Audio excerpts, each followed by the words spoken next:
부동산 엑스파일 굿모닝 신소장의 신소장입니다. 여러분 안녕하세요. 날씨가 추워졌어요. 계속 추워집니다. 요번 겨울은 추운 날씨가 은근히 많았던 것 같습니다. 저번 겨울에는 조금은 따뜻했던 것 같은데 전혀 아닌 것 같습니다. 그래도 요번 추위가 마지막 추위가 될 수 있다고 하니까 여러분 예년 기온이 되고 그리고 꽃피는 3월이 될 때까지 몸 건강 유의 잘 해주시기 바랍니다. 최근에 저희 방송 그리고 관련 카페에 많은 질문이나 혹은 상담이 게시판에 올라와 있습니다. 정말 감사하고요. 댓글에 또 올려주시면 제 방송 게시판에 댓글에도 올려주시면 제가 소통하는 방송이 될 수 있도록 그리고 상담을 최선을 다해서 이야기를 드려보도록 하겠습니다. 그 중에 한 분께서 저희 부동산 엑스파일 카페에 글을 올려주셨는데요. 이거는 방송으로 한번 해보는 게 좋겠다 라는 생각으로 한번 방송으로 다뤄보려고 그 소재로 다뤄보려고 합니다. 여러분께서도 도움이 될 수 있는 이야기가 될 것 같고요. 그럼 이번 방송 한번 시작해 보도록 하겠습니다. 부동산 엑스파일은 진실이 밝혀지는 그날까지 계속됩니다. 포털 다음 카페에 등록된 부동산 엑스파일 카페에 많은 질문 남겨주세요. 네, 청취자분의 사연입니다. 제목은 부동산 엑스파일 청취자입니다 라고 하고요. 네, 닉네임은 유오밍 님이 작성해 주셨습니다. 글을 한번 읽어보도록 할게요. 청취를 하다 보면 도시개발, 지구단위 계획, 시군구 의회 회의록 등 여러가지 자료를 참고하라는 이야기를 주셨는데요. 지금 현재 거주하고 있는 시청 홈페이지에 들어가서 이것저것 보자니 제가 보기엔 너무 광범위해 보여서 무엇을 참고를 해야 될지 좋은지 궁금하더라고요. 용어들도 복잡하고 문서도 복잡하고 팁을 알려주시면 감사하겠습니다. 또한 제가 24회 공인중개사 시험 합격이 됐고요. 후에 다른 직종에 근무하다가 부동산 쪽으로 일을 하고 싶어서 부동산 엑스파일을 들으며 공부하고 있는데 막상 일을 하고자 하니 문을 두드리기 쉽지 않더군요.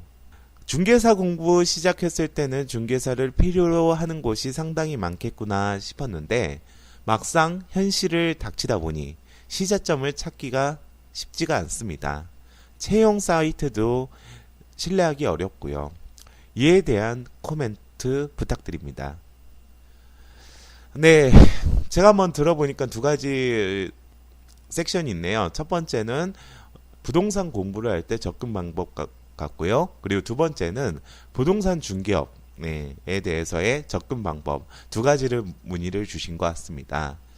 제가 여기서 말씀드리는 거는 제 말이 100% 맞다라는 이야기는 아닙니다. 하지만 저는 15회거든요. 그러니까 저보다 9기수 9년 후배님이시네요. 그 13년인가요? 13년차 공인중개사가 느끼는 부동산에 대해서 이야기를 드려보도록 하고요. 특히 부동산 중개업에 대해서 이야기를 드려보도록 하겠습니다. 방송은 1, 2부로 나눠질 것 같아요. 그래서 방송에 세션 방송마다 섹션을 달리해서 말씀을 드려보도록 할게요. 그럼 첫 번째 질문에 대해서 이야기를 드려보도록 하겠습니다. 자, 제가 도시개발 사업, 재개발, 재건축 이야기하고 지구단위 계획과 시군구 의회 회의록 등을 얘기를 했습니다. 이런 자료들을 왜 참고를 해야 되는지 여러분 부동산 투자로 접근하지 마시고요. 이런 자료들은요. 우리나라가 구도심을 개발을 할 때 어떤 알고리즘을 가지고 있는지에 대해서 아셔야 될 것입니다. 자, 우리나라가 주택 공급을 한다고 했을 때, 네, 정부나 아니면 민간에서 주택 공급을 했을 때 두 가지 종류가 있습니다. 첫 번째는 민간 개발과 공영 개발이 있겠죠. 재개발, 재건축은 대표적인 민간 개발입니다. 공영으로는 개발을 할 수가 없어요.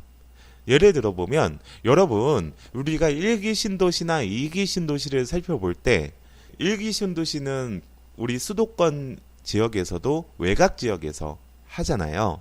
물론 1기 신도시 같은 경우에서는 그 파급력이 어마어마했죠. 분당이나 뭐 천당 위에 분당이라고 하죠. 네.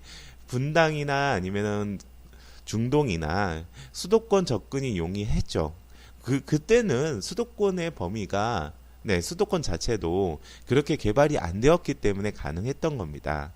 참여정부 들어와서 우리가 2기 신도시를 접근을 한다고 했을 때, 뭐, 동탄이나 강교나 그런 신도시들은 조금 위치가 외졌다고 볼 수 있겠죠. 그리고 면적도 상당히 컸습니다. 2기 신도시도 수도권에 있는 인구들을 조금씩 줄이고 서울 전입 인구들을 국토의 균형 발전을 위해서 신도시라는 것을 만들었죠. 이게 예를 들어 보면 이명박 대통령은 달리 시작을 했죠. 신도시가 문제가 좀 있었거든요. 그래서 보금자리 주택이라는 막강한 시장력을 기반으로 한 주택 공급을 펼쳤습니다. 자, 제가 말씀드리고 싶은 건 이겁니다. 신도시는 외곽에서 만들죠. 이유는 돈이 없기 때문에 그렇습니다. 우리가 200만 평, 예를 들면 200에서 250만 평이 뭐 1기 신도시의 웬만한 그 도시들이 뭐 분당 신도시나 그런 곳들이 그 정도 되거든요. 근데 2기 신도시 같은 경우에서는 뭐 동탄만 말씀드린다고 하더라도 1000만 평, 네, 물론 1구역하고 2 신도시까지 다 포함돼서 말씀을 드리는 겁니다. 메타폴리스가 1 신도시 있을 거예요. 아닌가? 여하튼 네, 그런 그 광범위한 토지를 구도심으로 그렇게 수용을 할 수 있다? 할 수가 없습니다. 그래서 민간의 영역으로 주어준 겁니다. 신도시는 많은 돈을 벌 수 있는, 네, 사업입니다.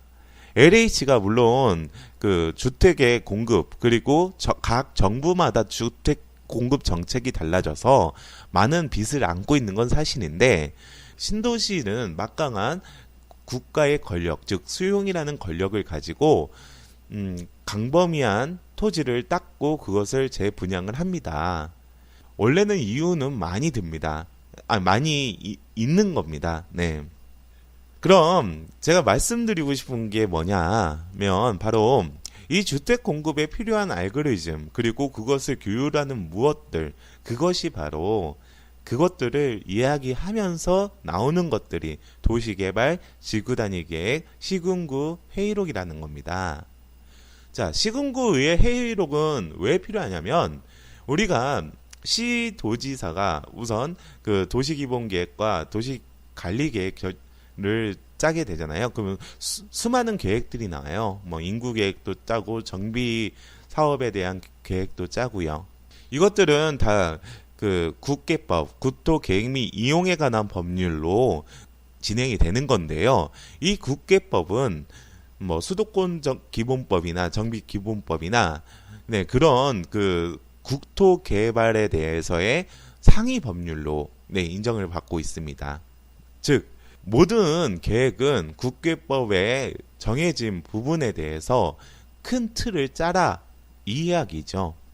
그래서 공법을 알려주시는 분들, 공법 선생님들이나 그리고 토지에 대해서 투자를 하는 사람들, 부동산에 대해서 공부하시는 분들은 뭐 수도권 정비법이나 아니면 뭐 우리가 뭐 투기가열지구든 뭐든 얘기를 할 때 뭐 가밀 억제 권역, 선장 관리 구역 그런 것들 권역 그런 것들을 얘기를 하잖아요. 네, 이런 것들은 다 그 상위 법률들이 있어요. 그러니까 국토 개발에 대해서의 상위 법률들인데 그것들을 우선은 체계적으로 공부를 하시는 게 좋습니다. 왜 그러냐면 예를 들어 보면 여기는 상수원이 있어요. 상수원이 있어가지고 그 수계를 만약에 보호를 해야 돼요. 근데 그 주변에 땅이 있다고 치면 좀 그 뭐라고 해야 되나요? 땅을 누가 판다고 얘기를 하면 좀 몸서리가 쳐지잖아요. 아, 여기는 안 되는 지역인데, 기본적으로 안 되는 지역인데 여긴 개발이 힘들 텐데, 네, 그런 부분들이 바로 상위법들, 그리고 우리가 그 아래로 내려가면은 뭐 개발에 대해서의 그 각기 개발에 대해서 규율되는 법률들도 있고, 그리고 뭐 그 개발에 대해서 또 조례들도 있고요. 그것들을 한 가지 한 가지 다 보라는 얘기는 아닙니다. 하지만 부동산은 여러 가지 분야가 있지 않습니까? 네, 그 분야에 대해서 여러분께서 접근하는 방법은 그 조례까지는 살펴보셔야 됩니다. 시도조례라고 얘기를 하거든요.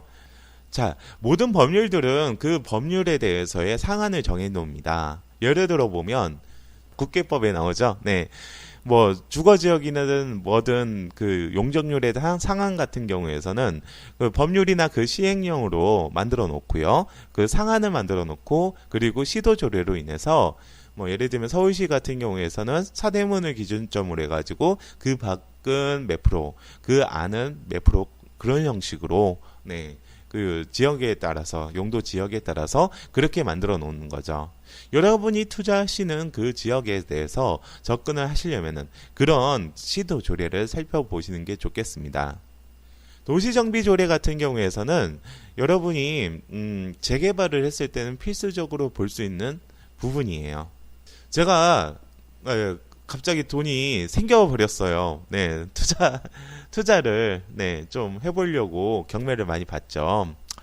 도로 부지를 보고 있어요. 도로 부지를 보고 있는데, 네, 재개발 지역 그 도로 부지를 보고 있는데 2천만 원짜리가 나왔더라고요. 그 한 6회 정도 유찰이 됐고요.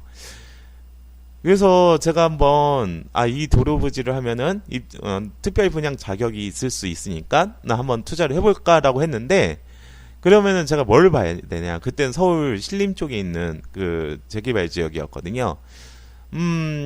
제가 뭘 보려고 하면, 네, 바로 시도 조례를 봐야겠죠. 네, 서울시 조례를 보면 90제곱미터입니다. 90제곱미터인데 이게 한 평이 모질랐어요.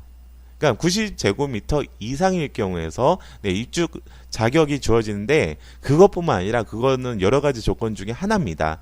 그 다 충족이 되는 부분이 있습니다. 도로를 투자한다던가 아니면 대를 투자한다는 거, 네, 그런 부분들은 좀 다르거든요. 그래서 제가 한번 살펴봤죠. 한 평이 부족하네 하면서, 네, 이게 유찰이 계속 될 것 같은데 그냥 10년 정도 묻어봐 하면서 투자를 한번 해보려고 했는데 한 평 때문에, 네.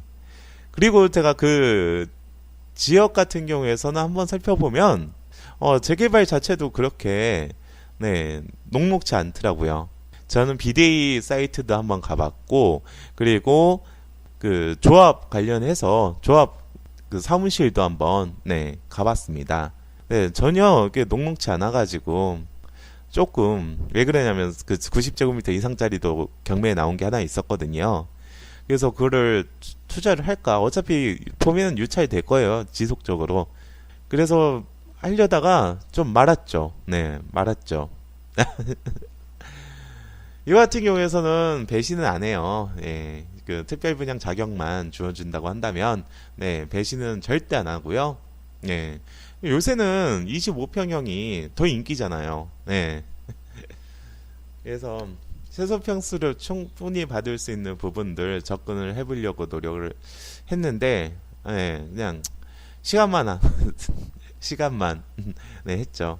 자, 제가 그렇게 이거를 처음 그 경매로 살펴보고 투자를 한번 해볼까라고 했을 때 그 시도 조례를 먼저 찾아봤습니다. 가장 먼저 찾아봤고 비대위는 두 번째로 찾아봤습니다. 제가 시군구의회 회의록을 얘기를 했던 건 뭐냐면 두 가지를 볼 때 그랬어요. 첫 번째는 이게 그 재개발 재건축이 정말 좋았을 때는 이게 원칙은 우리가 5년마다 타당성 검토를 하고 그리고 거기에 대해서 변경을 하거든요.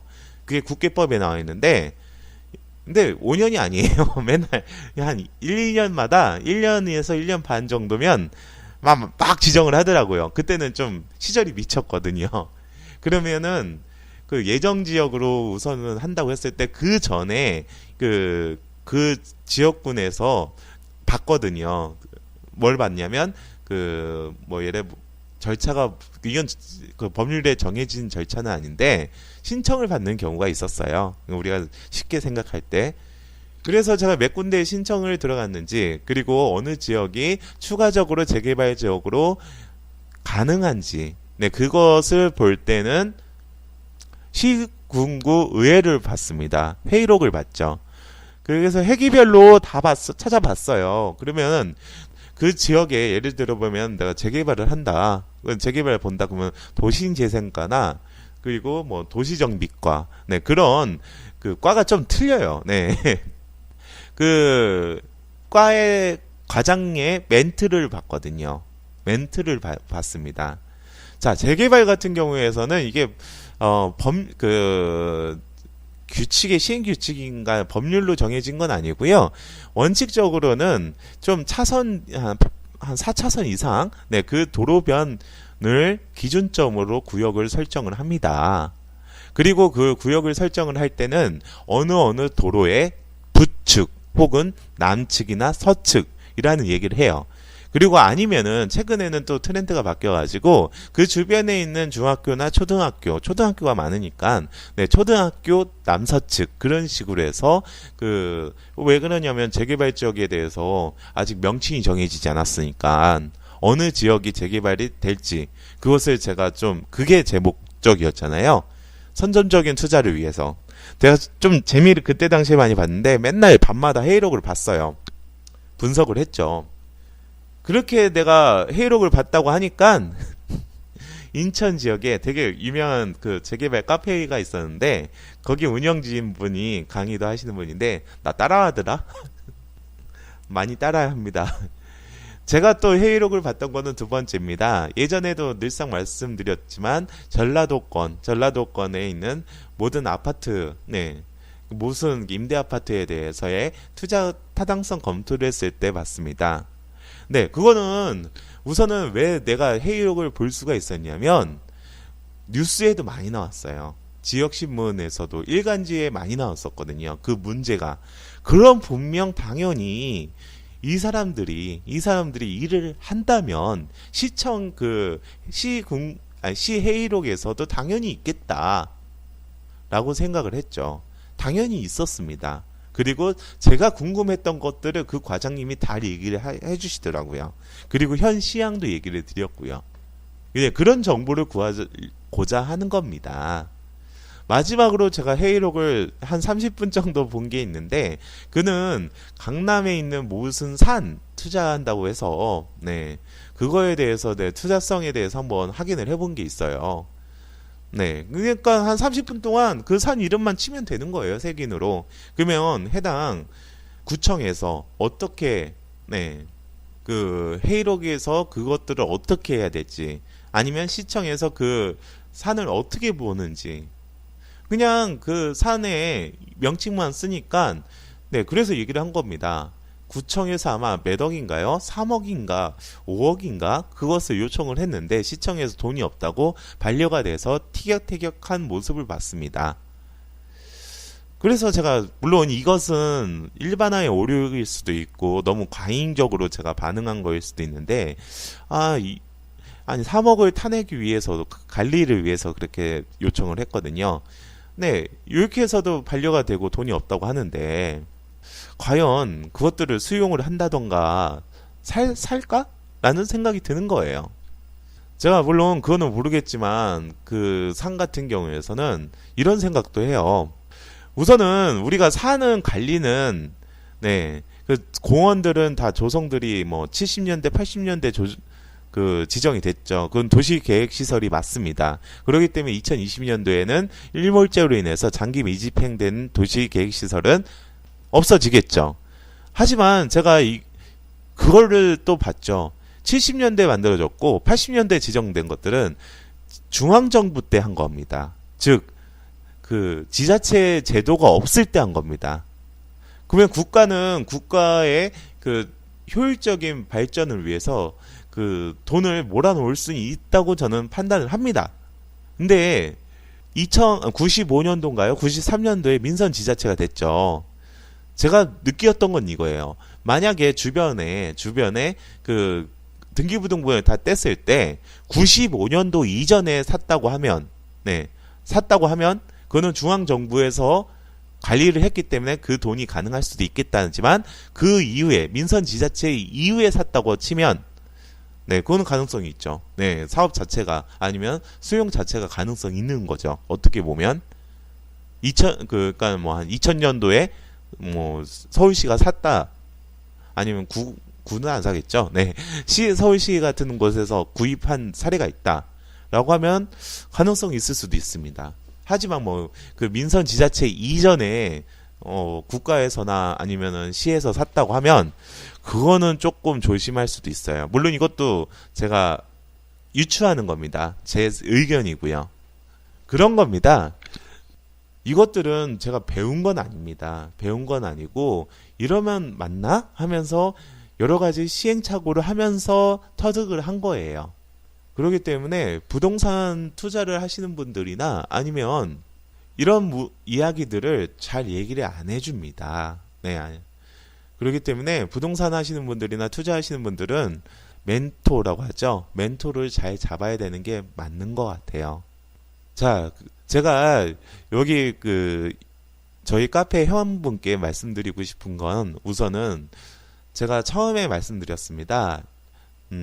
방송 어느 에피소드 때 얘기했는지는 모르겠지만 리얼티 마인드를 꼭 지키십시오. 자, 리갈 마인드라고 하잖아요. 법률적 사고방식이라고 해서 법조인 분들은 모든 부분에 대해서 법률적으로 해석을 하려는 게 있습니다. 물론 그런 그 전문직으로서 당연히 그래야 될 것 같고요. 부동산 중개를 하거나 부동산 투자를 하시는 분들은 이 리얼티 마인드가 있어야 합니다. 예를 들어 보면 길을 건너다가 웬만한 빌딩 앞에 이상한 조형물들이 있으면 이거는 그 다중이용 건축물 그 연면적 몇 미터 이상 몇 평 이상이기 때문에 법률적으로 이런 조형물들을 설치를 하겠구나. 파고라는 어떻게 설치가 되는 것들이구나. 라는 그러니까 조형물 보면 이거 뭐야. 그것보다는 법률적으로 부동산 쪽으로 모든 생활 방식을 맞춰 나가는 그런 마인드. 제가 이 얘기를 하더라고요. 어떤 분들은 뭐 임대 수익을 하시는 분들 부동산 투자해가지고 시세 차익 본다는 분들 그게 불로소득은 아닙니다. 물론 우리가 고정 경제 학파들이 그 토지에 대해서의 지대는 불로소득이라고 그거는 악으로 규정을 하긴 했죠. 하지만 지금은 약간 틀립니다. 많이 틀려졌죠. 인식도 많이 틀려졌고요. 분석이 필요합니다. 만약에 진짜 뭐 어떤 분 말씀대로 안 깔려고 했는데 그냥 의견이 틀린 겁니다. 이거는 그분하고 저하고 의견이 틀린 겁니다. 이거 까는 거 아닙니다. 예를 들어 보면 뭐 분양권도 투자하면 그냥 없어져. 그리고 재개발 재건축도 투자하면 다 손해가 나. 선수들만 이익을 본다라고 치면 그 시장들이 여태까지 그 면맥을 이어올 수 있느냐 이거죠. 사람들이 바보가 아닌데 대한민국이 건국되고 나서 70년도 이후에 본격적인 부동산 개발 붐과 함께 강남 7080 이후에 부동산 투기, 반지 돌리기, 떡다방 그런 부분들이 어떻게 이어질 수 있느냐 이거죠. 몇몇 놈의 그라운드라고 하면 말이죠. 물론 이거는 주식처럼 파이 게임, 제로섬 게임은 아니지만 그래도 손해를 보면 이익을 보는 사람은 있습니다. 그리고 이익을 보면 당연히 손해 보는 사람도 있을 거고요. 그렇지만 모든 부동산 투자하시는 분들 그리고 컨설턴트 분들 제가 얘기를 항상 얘기하는데요. 예, 공부를 안 하기 때문에 저도 마찬가지예요. 이거는 모든 대한민국의 모든 컨설턴트라고 얘기해도 저는 상관이 없어요. 공부를 안 하기 때문에 깊고 그 지역에 아니면 그 분야에 깊고 넓게 공부하지 않기 때문에 그냥 이거는 나빠, 저거는 나빠, 저거는 안 좋아 하면서 그 분야를 비하합니다. 폄하하죠. 그래서 여러분께서 이게 정말 컨설턴트인가, 맞는 컨설턴트인가 물어볼 때 모 지역이나 모 분야에 대해서 한번 물어보십시오. 거긴 안 좋아요. 그리고 분양권 다 죽었어요. 그렇게 해서만 끝나는 분들, 전문가라고 볼 수는 없습니다. 물론 참 그 컨설턴트도 마찬가지고 부동산 중개업도 마찬가지입니다. 부동산이라는 거는 어마어마하게 큽니다. 그 부동산 중개업자 분의 그 명언이 있어요. 부동산 중개업은요, 파면 팔수록 끝이 안 보이고요. 편하게 있으면 편하게 있을수록 그냥 한량이 될 수 있는 게 부동산입니다. 즉 그냥 편하게 하면 편하게 할 수 있고요. 열심히 하면 진짜 파고 팔수록 끝이 안 보이는 게 부동산 공부입니다. 제가 봤을 땐 그래요. 자, 제가 말씀드렸던 거는 이겁니다. 리얼티 마인드를 가지시고요. 원론적인 얘기입니다. 근데 원론적인 얘기지만 그게 정답이에요. 팁 같은 거는 하나 알려드리면, 이거는 제가 강의에서 들은 겁니다. 모 강사의 강의에서 들은 건데요. 구글에서 부동산 계획이나 아니면 여러 가지 그 정보된 공개된 정보들은 구글링으로 찾는 게 참 편하거든요. 여러분 지금 당장 가서 google.co.kr 가셔서요. 민사실무제요 띄우고 HWP를 치십시오. 그러면은 4권짜리 민사실무제요가 나옵니다. 경매를 공부하시는 분들은 이거 배우세요. 이거 제본을 해서 읽으십시오. 제가 되게 다독을 했거든요. 이거는 이해하기 많이 힘들어요.